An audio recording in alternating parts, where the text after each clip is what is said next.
Sumedha. Hi. Hi. It seems like your business has really aligned itself well with the pandemic environment where most people prefer staying home, but still need therapy for their medical concerns. Telemedicine has now come to the forefront, and virtual care seems to dovetail with the isolation needs and requirements that are brought on by the pandemic.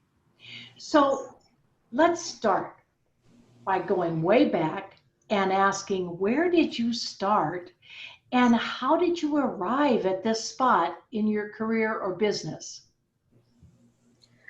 Thank you, Nan. Thanks for the introduction.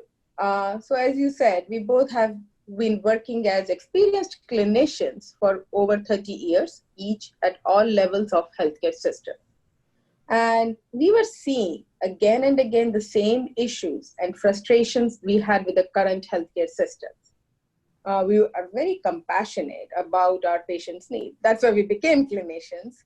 And we felt that with the changing times and technology, we had an opportunity to make a difference. At the time we met, each of us was doing our own thing, but we're heading in the same direction. And it seems like every decision kind of takes you one direction or another. Which decision, was it the decision to go into business, or which decision really influenced where you are in your life today? So our passion and desire was to challenge the present systems and create a solution where we could reach a broader audience in a cost-effective manner without compromising quality. As you all know, we are experiencing that the cost of healthcare is going up every day. We felt that technology, as it's improving, could provide the solutions to many of these healthcare consumer issues. For example, issues like there are no customized prevention and wellness programs. There are no we were seeing that more and more people were coming back with the vicious cycle because once they're off therapy, there was nothing to support them. And they were coming back with even worse situation than before. Because our healthcare system is structured in a way that it only pays when you get sick. It doesn't pay to maintain your health or prevent getting your health worse.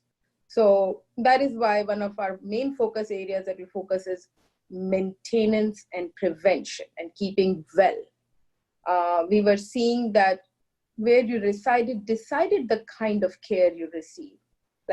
And patients had a hard time getting out of their houses at times, and where they had to go to see a clinician, it could be far away. So those physical limitations were a big factor in how the kind of care they received. And then the insurance company decides, you know what, you can only get so much.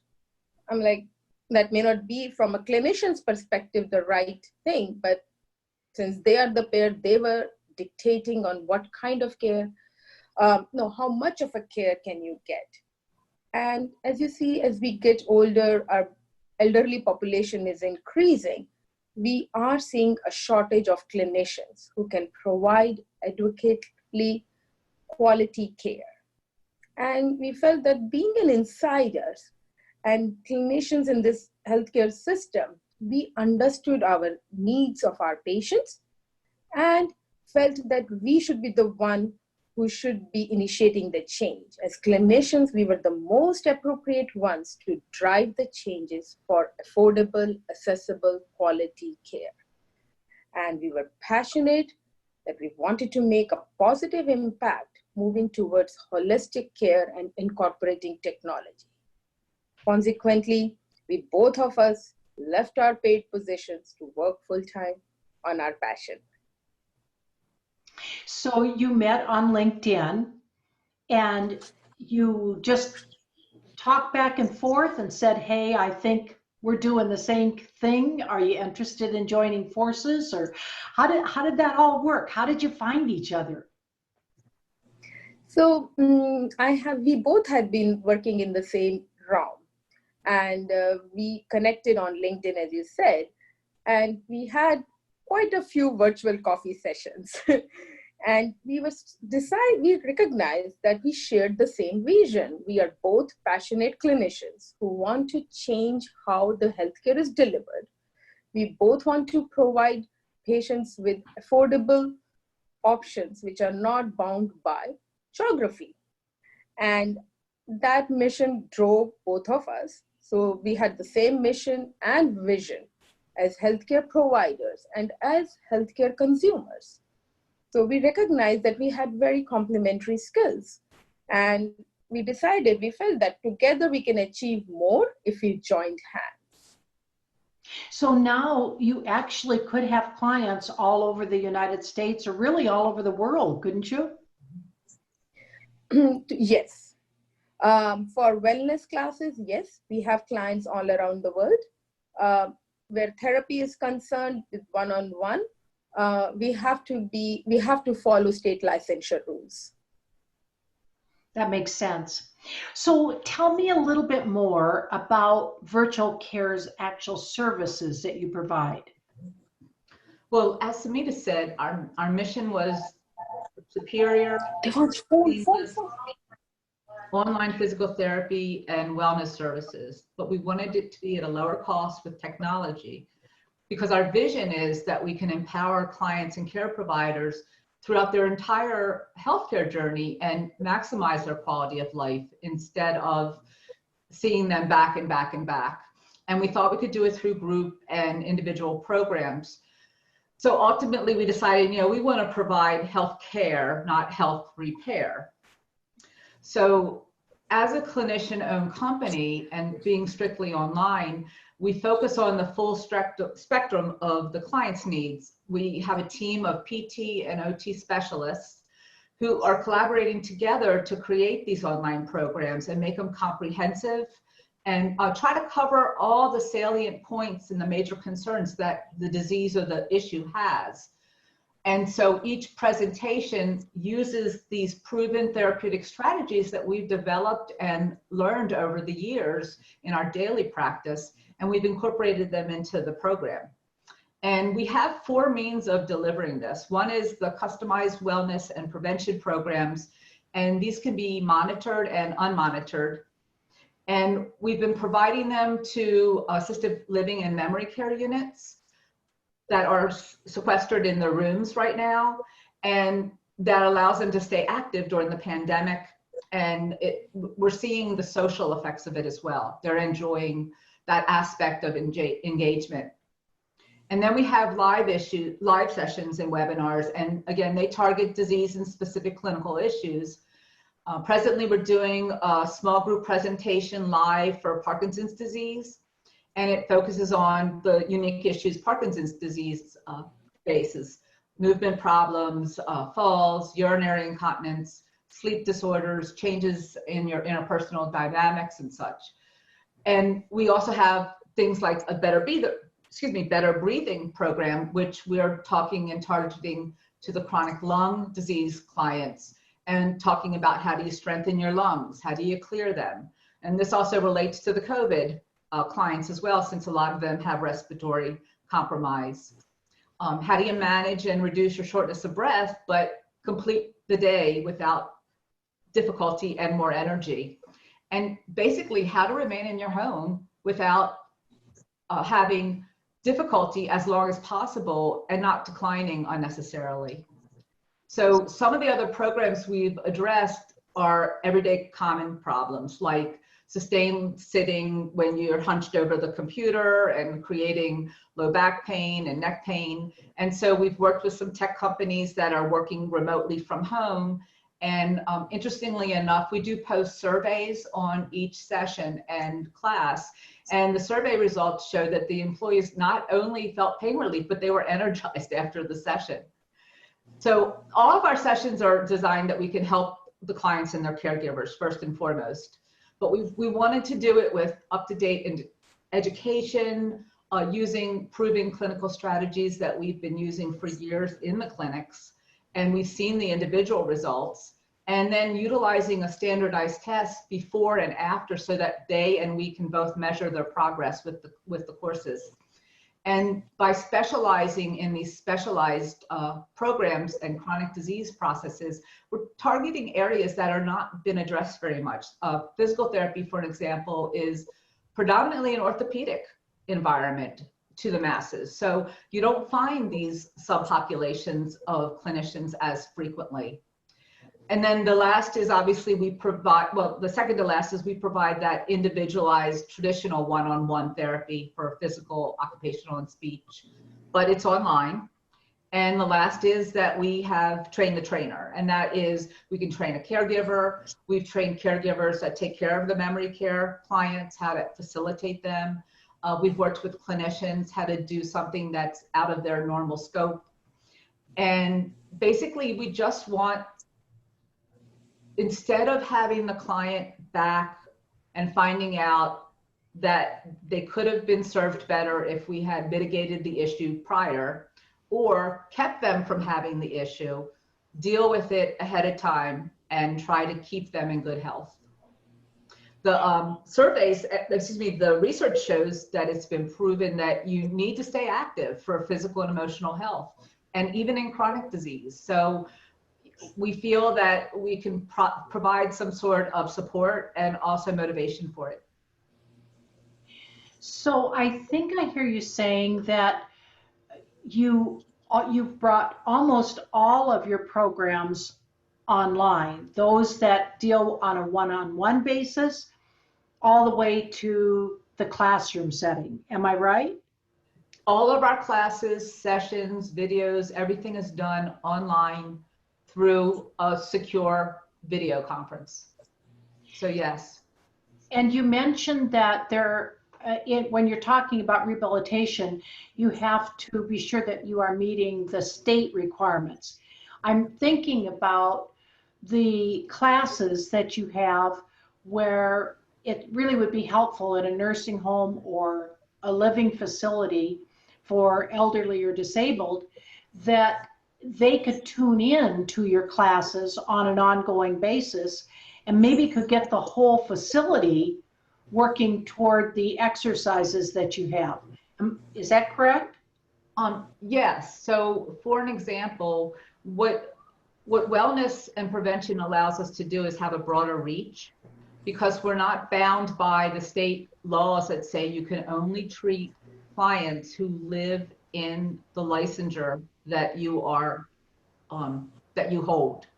That is a big issue in telehealth for every single clinician, and it's been a stickler point for people because it's limited what you can give, who you can give it to, and how you give it. And it seems to be evolving, but it hasn't still gotten to where it needs to be, where, you know, if you have a driver's license, you go across the entire country with a driver's license. You are safe to drive.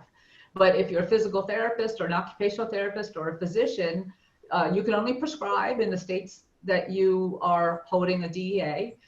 You can only provide treatment in the areas that you're licensed. And licensure is not only expensive state to state, because you have to do it annually or biannually, renew your licensure, you have to continue with the requirements for continuing ed for that particular state. And they're not always the same.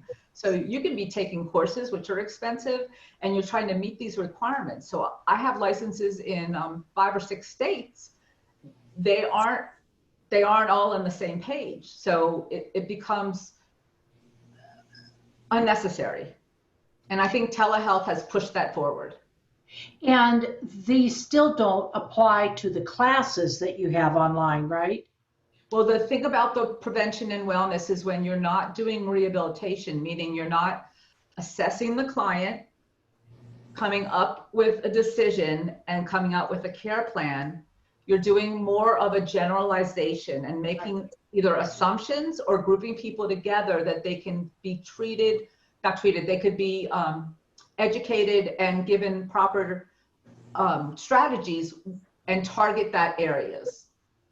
If they need something more, then they need to go back to individualized therapy, because that's something that we don't provide. And that is it's a very muddy line for us as clinicians too, because we do a lot of what we consider prevention and wellness within our individuals. So it's not that it doesn't get done, it's that now we're trying to shove it all into a shorter amount of time, and we're being dictated how long and sometimes what we can deliver. So this takes us out of that responsibility and says, okay, but we as clinicians know they need this, not this.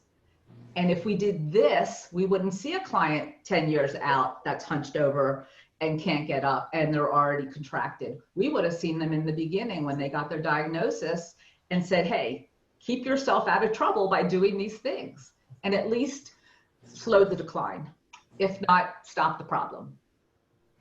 And as you've said, you're both really passionate about enriching people's lives, you know, doing the proactive rather than the reactive. So when you talk about enriching people's lives, do you want to talk a little more about that? Every clinician goes into healthcare because they want to help people.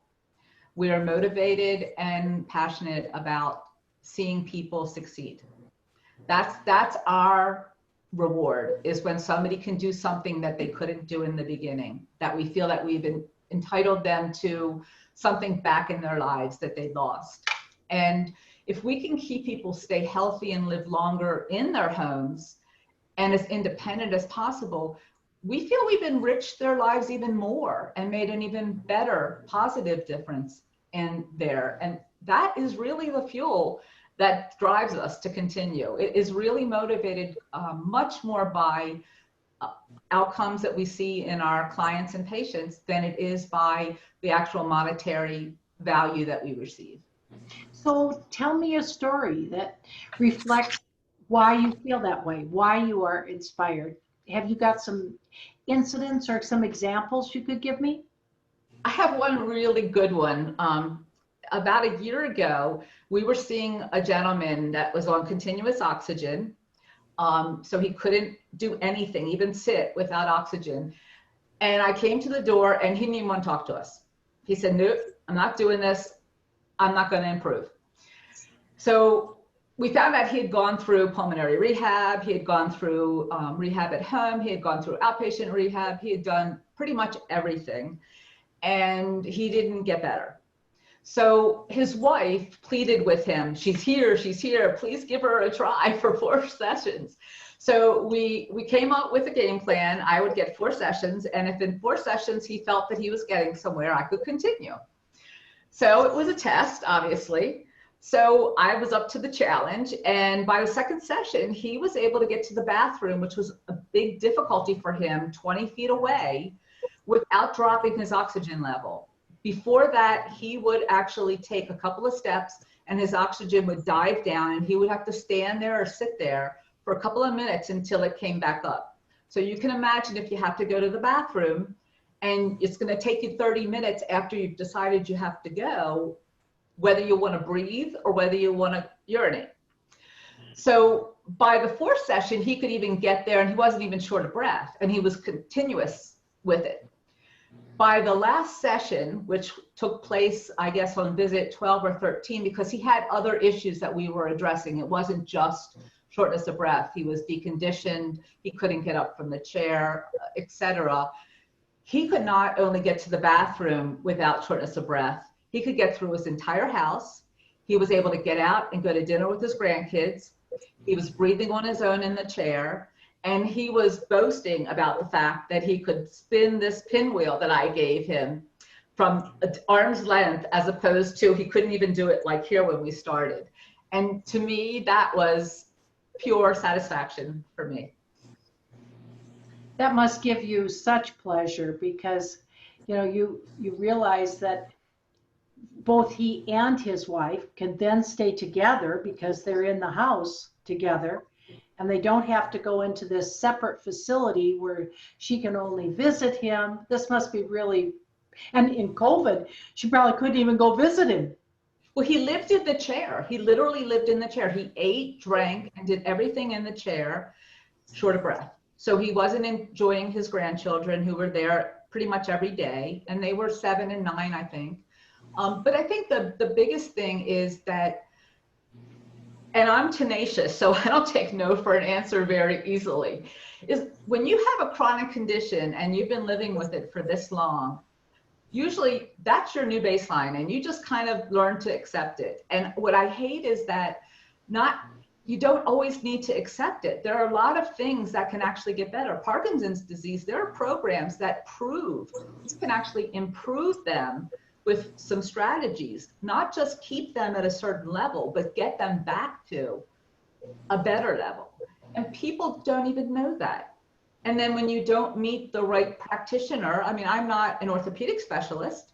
I can do the general stuff, but if you don't see somebody who meets the specialty of what you do, they don't have all the tools of the trade that somebody's developed over the years. So that's the other key part with telehealth, is that now we can connect. That sounds great. Now, I know that another area that people that are older are very concerned about is dementia. And I noticed that your business works with dementia clients. Tell me a little bit about that. Well, dementia is not only physical, but a cognitive decline. So it's a double whammy, and it puts a lot of burden, and both physical and emotional, on any caregiver. So here we have people living longer rather, and so the number of people with dementia is increasing. Partly maybe from the fact that we understand it better, but more so because people are living longer lives, and we suffer mini strokes naturally as we age. And again, another component to dementia is developed from that. But as clinicians, we're in there with the clients probably longer than anybody else. We can spend sometimes an hour and a half over the course of a week with a client one-on-one, which gives you a real good insight to what's going on, how they feel. You start to really meet them in their own environment. And so we can provide the education and support and train the caregivers in a way that a lot of people can't do because they don't have all that information specific to the client. And the important part is to be able to do it compassionately and effectively address all those issues, the physical issues, the emotional issues of losing your independence, of changing the dynamics between your wife and yourself, where your wife is now your caregiver instead of your peer. There's psychological issues to maintaining your dignity. And how do you address somebody who is completely off the rocker, but adamantly feels that they're right without destroying them? Yeah, that could be very touchy, I'm sure, from one to the other. Now, I noticed that several of your staff are specialized in geriatrics. And just a question, what do you think are some of the special needs of older people? So as a lot of our population, elderly population is increasing, there are certain specific things that we find that are special issues that are basically faced by our elderly population. As we all know, the rising cost of healthcare. Every year, the more and more copays are increasing, which is putting an extra financial burden. And then we see loss of family and friends as you age. That takes a lot of emotional toll on people. And it's good, it's to see that as you age, your dependency increases, which is a special challenge when the younger generation who is supposed to be taking care, or the family members who take care of you, are in their 70s with their own health issues. And we are seeing more and more of this. And sometimes when I see that, I don't know who to take care of first. So, and with that also, as we age, the loneliness and depressions is very commonly seen, because it's very hard to accept that the things that we were able to do maybe a month ago, we are not able to do today. And a lot of us, no person wants to be dependent on anybody else, whether it is even for a small thing. And when you feel like when you have to have somebody come and clean you up after toileting, that is such a hardship for anybody.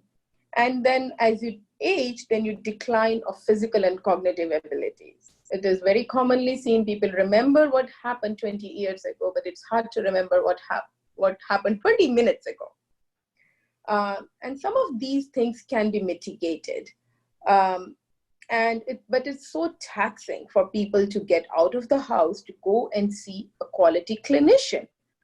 It is emotionally, physically, and the dependency is there. And then sometimes you don't even know who to reach out to. We just assume that some of the things that are happening are part of aging. Well, like falls would be a prime example. I'm sorry to interject, but I have battled with people that falls are not a part of aging. They're a part of a problem that aging can cause. And so you can be 100 and still independent, as I see all the time, if you have the right components. That's really... Yeah, I agree. Now, you're a clinician and also a women-owned business. What are some of your thoughts about challenges that women face as entrepreneurs? Well, if you look back historically, we were primarily homemakers. So we stayed in the home and took care of the family and the emotional needs. But over the last few decades, we have become more educated and developed the ability rather to obtain higher level positions. So we were working now alongside men who's always been primarily the breadwinner historically. But the problem is that we as women tend to be relationship driven and empathetic. So we're going to feel that emotional pull and struggle to balance home and work, especially when you've got children at home and especially when your parents need help. And this is not to say that men don't. It's just that I think innately that's more where we feel our role as a nurturer, where men feel more of a loss if they can't provide. And although we try to put our family's needs before ours, we also tend to underplay our strengths. So we're typically the partner who gets called to handle the kids or the parent issues. And while we're really resilient and we're able to be multitaskers, now we have to balance two roles. So as startup female entrepreneurs, and all entrepreneurs will need to invest significant more hours, nights, weekends, just to develop and to just manage the business. As women, we equally value home and family, but we have to work harder to make sure that we can fulfill both these roles. We've been really lucky that both Sumedha and I have been blessed that we have the support of our family and friends to allow us to really dive into this. And we've been really excited to just continue the journey. So how are you helping other women learn and empower through your platform? We hope that we've been a positive role model for other females and that this helps pave the way for the future generations to just shoot for the stars. We feel we're demonstrating that women can have a successful company without sacrificing our emotional considerations and desires for our family. And since our business allows for flexibility and commitment changes day to day, women can juggle their roles. So it does attract a lot of women. And as women, we understand that when they're pulled for a family issue, we're not concerned that the job's just not going to get done just as well as it was before. It's not going to be compromised because they're used to multitasking and dual tasking. Very true. What challenges do you think our healthcare system is facing, and how is your initiative helping? So there are a lot of challenges that our healthcare system is facing.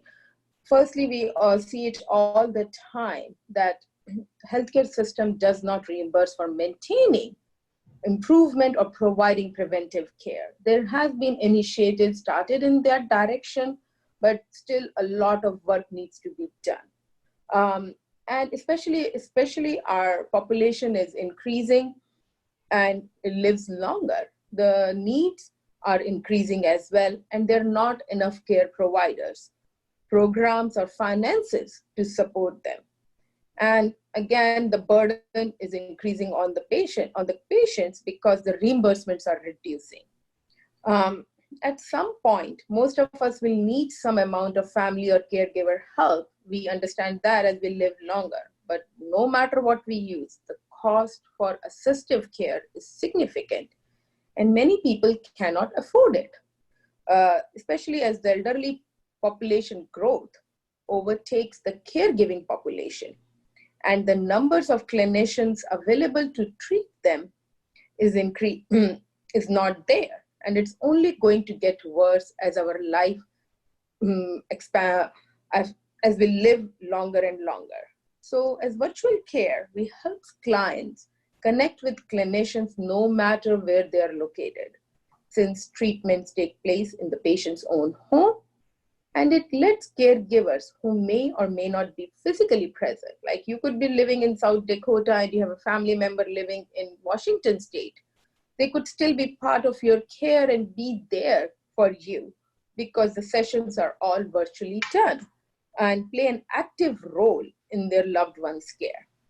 And we not only reduce the number of clinicians needed to serve them, but also allows them access to services that otherwise may not be accessible. For somebody living in a smaller state or a smaller rural area does not have the same access to the care as somebody living in a bigger city. We want to remove those barriers, physical barriers. Why should care be dependent on where you live? When our clients use virtual care, we have found they play a more active role in their healthcare, and which leads to better compliance. And we have seen it over and over again. If you take an initiative and that one-on-one session, you go and sit in front of a laptop or a computer and talk and take that first step, you are way more invested in your healthcare, and you have better compliance that results in better overall client improvement. Well, the pandemic seems to really have accelerated our move to technology. Uh, what areas of healthcare do you think are going to be most affected in the future? I think telehealth it's just starting. I think it is going to play a big role in our healthcare delivery system in the future, especially with primary healthcare providers and specialists would maybe more accessible to telehealth platforms if it is not an emergency, out of emergencies. Emergencies, don't think twice, just go. At the same time, smaller local area hospitals will be able to connect remotely with specialists and outside their territory, get the patients the care no matter if you're rural area, no problem. You can always get connected to a specialist in a bigger place. And there will be a faster access to necessary care. We are seeing that artificial intelligence is starting to play a major role in healthcare. And we see more and more involvement of AI in healthcare. The clinical decisions making for diagnosis as well as treatment, especially in management of chronic health diseases, which is expected to benefit the most. Technological innovation will drive patient outcomes, especially to reduce cost, and ultimately they will become an integral part of our daily life to help us provide and manage our health and access to providers quickly and better care. In essence, it will ultimately make healthcare easier and accessible for the population. And we're seeing a lot of virtual reality and gamification is being used in healthcare. And it is fun for people and it engages more. So there is seen more participation, and because data is, you can see more and more data that is collected because of your use of those technologies, you can control your health more. You know how it is going. And we have already seen how technology is taking a big part in our lives, right? Home monitoring systems, pulse oximeters, which are digitally connected, digital scales, digital connected blood pressure cuffs. If not anything else, we all have done Zoom calls or FaceTime calls with family and friends. Our smartwatches tell us when to get up, how much did we walk. Our smartphones, there are so many apps that keep us on the track. Even voice activated devices like Alexa are becoming mainstream. And as technology increases, it gets easier and easier for people to use, and we live longer, it is going to become an integral part of our lives, and it will dictate some of our behavior as well. Well, what is the biggest problem that you see for society, maybe now or in the future? I think for now, we see cost of care is the biggest thing. It is getting unaffordable. And sometimes I feel I've worked in healthcare, but if I have to pay for my own healthcare, I don't think I can afford it. Loneliness and isolation is another thing that I believe is affecting a lot of people, especially during COVID times, and especially our vulnerable elderly who have nowhere to go, who are vulnerable to get sick if they go out. So I think it is affecting a lot of population. Unfamiliarity with technology and language barriers are another issue. And pandemic has forced most of us to learn how new ways to connect and meet their needs. But I think we still need, a lot of our elderly population need education on how to use technology for the better. Learning to adapt and embrace telehealth as an acceptable option at times. A lot of people were not very keen or were not acceptable of telehealth. But I think COVID has forced everybody to experience telehealth. And a lot of those people are really enjoying the benefits of being connected to their providers through telehealth. And as they use it more and more, we will see that it becomes a norm, and it will also help people see the prospects of how telehealth can help in a longer run.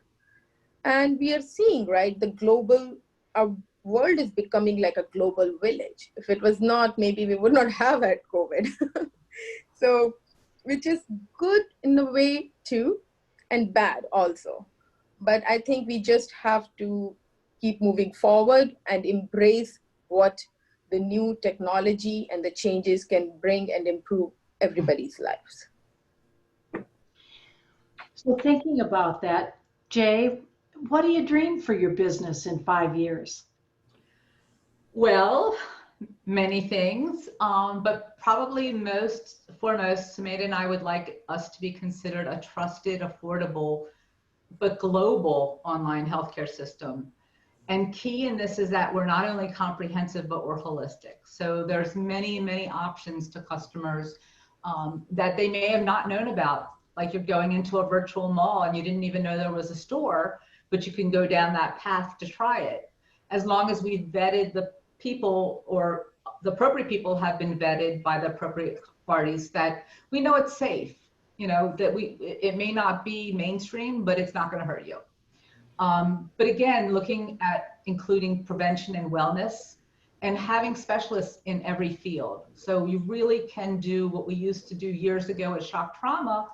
We had a rotating team that went around for pain management, and it was inclusive of the anesthesiologist, the psychologist, the clinicians, the acupuncturist. I mean, it was just a tremendous number of people. So everybody had their part to play in ensuring that client's well-being. So we want to also drive technological advancements, and that helps to make healthcare not only more cost-effective and accessible, but more fun. I mean, if you could enjoy doing your activity that you have to do every day, and it's not as mundane and boring, and it seems like it's kind of like piquing your interest, you're going to be much more inclined to be a participant. And that's a win-win for everybody. I think people would enjoy going to your website because you mentioned kind of a team of people, and you spotlight a lot of those people on the website and their various specialties. So why don't you give the name of your website, and then people can go to it if they'd like to learn more. The website is Virtual Kare, and care is spelled with the K. So it's a continuous virtualkare.com. And again, because we want to provide health care and not repair, that was how we came up with the name. Good idea. So one last question. What advice do you have for the younger generation? You know, we've talked a lot about the older generations, but what about the younger generation? What advice might you give? Well, we were once there too, and we know that we don't listen to the older generation. But should we actually glean anything from this, prevention's a lot easier than repair. And at some point, you're going to be your grandparents one day. So you will get older and you will have some issues, and you will find things that you thought that you would do forever, like myself, who was never going to get out of shape, who was always going to be flexible and exercised every day. Life takes precedence and things change. So taking care of your health now will pay off huge in the end. Well, I thank you both for this really interesting insight that you have into so many different areas is great. And you've been able to explain some of the things that you do, and people can go look a little further on your website, see the many classes that you have advertised and marketed on there as well. Is there anything, last words that you would like to say to people? I think one of the biggest resistances to telehealth and AI, and some of them are valid of concern, but people think that there's going to be a lack of intimacy and they're going to lose that connection, and that we're all going to become autonomons, that I don't know how to pronounce it right, but we're going to be like that Terminator, where, you know, everything's very sterile and done by robots and whatnot. And that's really not the case. I mean, if you think about just Sumedha and I, Sumedha lives in Washington and I live in Maryland, and we have a blast. And I would have never known her if it weren't for the internet. And I think about the clients that I've served and their initial hesitation about it, particularly the older, because they're a little bit more concerned about the interference that technology is playing in their lives.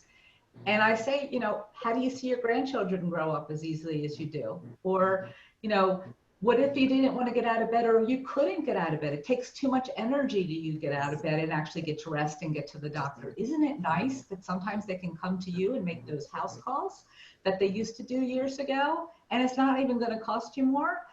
And I find that I've not had a customer who has not even personally remarked how nice they have had a time of their care online, how surprisingly enjoyable it was, and that they felt in many cases it was much more intimate because it was face-to-face with no distractions.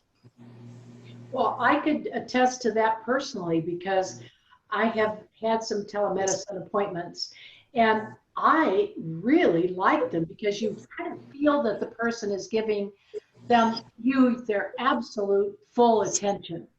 Which takes less time, Yeah. meaning you can see more clients well. And you don't have to sit there in the waiting room. Exactly. That's even better. Well, thank you so much for enlightening us and bringing this to us today. We really appreciate it and wish you lots of success in your business. Well, thank you for having us. We really appreciate the time to just really even think about what it is that we're doing and really put it into words. Thank you, Nan. Thank you. Thank you for a great conversation. We have thoroughly enjoyed it. Good.